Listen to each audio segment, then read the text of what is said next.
जगह मटकी में सब्जी लेने जा रही है। हट, मस्ती करती है। अरे बुलबुली, ये बच्ची आज कहाँ जा रही है हाथों में उपहार लेकर? चुलबुली, तू ठहरी अनपढ़ गवार, तुझे कुछ पता नहीं रहता। बता ना बुलबुली। आज शिक्षक दिवस है और आज सभी बच्चे अपने शिक्षकों को उपहार देते हैं, उनका सम्मान करते हैं। अरे वाह, क्या बात है। मगर बुलबुली, आज तक का सबसे अच्छा उपहार अपने गुरु को किसने दिया है, ये तो बता जरा। था एक बिरला शिष्य, उसका नाम था एकलव्य। कौन था वो? द्वापर युग में जब गुरु द्रोणाचार्य सारे कौरवों और पांडवों को युद्ध की शिक्षा दे रहे थे, तो एक दिन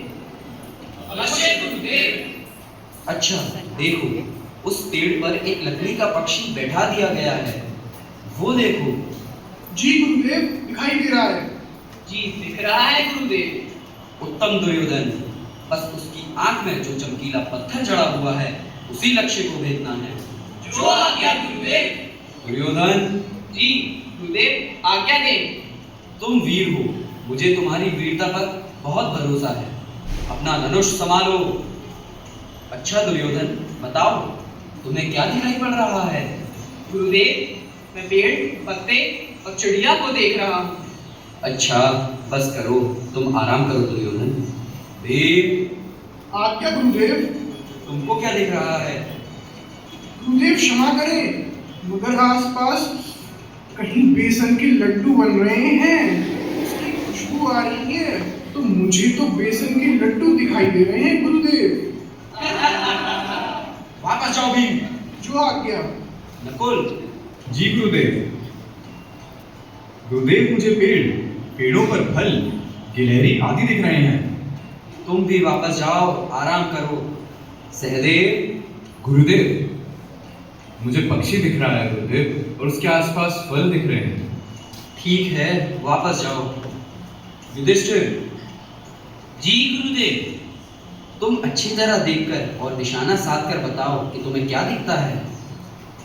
गुरुदेव, सभी कुछ देख रहा हूँ, आपको, पेड़ को, पत्तों तथा चिड़िया को भी। ठीक है, वापस जाओ। क्या हुआ गुरुदेव? मुझे लगता है मेरी शिक्षा व्यर्थ हो गई। आप निराश ना हो गुरुदेव।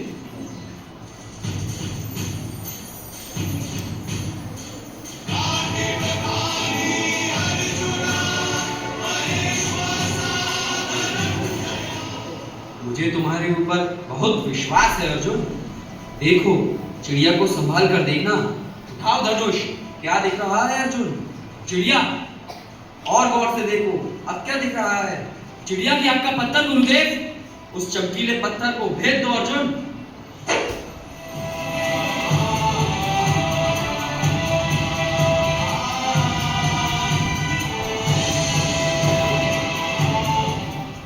गुरुदेव, बाण बिल्कुल आंख के चमकीले पत्थर में ही लगा है। उत्तम अर्जुन, तुम्हारी इस सफलता के लिए मैं वचन देता हूँ कि तुम पूरे संसार के सर्वश्रेष्ठ धनुर्धर बनोगे और मेरे सर्वश्रेष्ठ शिष्य भी। आपकी कृपा है गुरुदेव।